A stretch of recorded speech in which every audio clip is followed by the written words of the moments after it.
আমার আজকের রেসিপি গাজরের পায়েস। ঘরে একটু গাজর থাকলেই এরকম মাঝে মধ্যে হালকা মিষ্টির পায়েস বানিয়ে নিলে রাতের ডিনারে কিন্তু রুটির সঙ্গে বেশ জমে যায়। তাহলে আসুন দেখে নিই চটজলদি রেসিপিটা। এখানে 4 থেকে 5টা গাজর নিয়ে ছিলে নিয়ে ভালো করে ধুয়ে পরিষ্কার করে গ্রেটারে বড় ছিদ্র দিয়ে গ্রেট করে নেব। যেহেতু গাজরটা পায়েসের জন্য ব্যবহার করব, সেজন্য গ্রেটারে বড় ছিদ্রের সাইড দিয়ে গ্রেট করে নেব।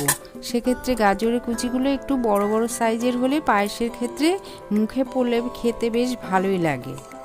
দিয়ে দিলাম 2 চামচ পরিমাণে ঘি, 4টে এলাচ আর 2টো তেজপাতা।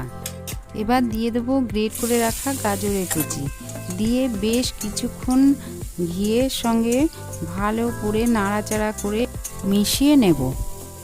এভাবে মিনিট 4-5 লো টু মিডিয়াম ফ্লেমে গাজরটাকে ভেজে নেব।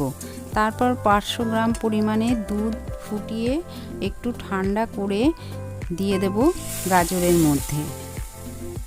এবারে খুন্তির সাহায্যে একটু নেড়ে চেড়ে মিশিয়ে দিয়ে সেই লো টু মিডিয়াম ফ্লেমে রেখে 5 থেকে 6 মিনিট ঢাকা চাপা দিয়ে একটু সিদ্ধ হতে দেব। মিনিট 6-7 পর ঢাকনাটা তুলে গাজরটা সেদ্ধ হয়েছে কিনা একটু চেক করে নেব। গাজরটা বেশ সুসিদ্ধ হয়ে গেছে। এবার এর মধ্যে মিষ্টিটা অ্যাড করব। আমি এখানে মিষ্টি ব্যবহার করেছি 2 চামচ পরিমাণে। আপনারা মিষ্টি যে যেমন পছন্দ করেন ঠিক ততটাই দেবেন।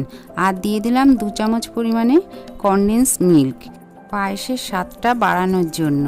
আর দিয়ে দেব খুব সামান্য পরিমাণে একটু নুন মিষ্টির স্বাদটাকে ব্যালেন্স করার জন্য।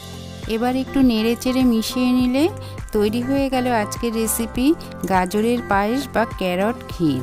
তাহলে কেমন লাগলো রেসিপিটি অবশ্যই কিন্তু কমেন্ট করে জানাতে ভুলবেন না। আর অবশ্যই কিন্তু লাইক চাই, আর অতি অবশ্যই সাবস্ক্রাইব করে আমার চ্যানেলের সঙ্গে জুড়ে থাকবেন। সবাই ভালো থাকবেন, সুস্থ থাকবেন। সম্পূর্ণ ভিডিওটি দেখার জন্য অনেক অনেক ধন্যবাদ।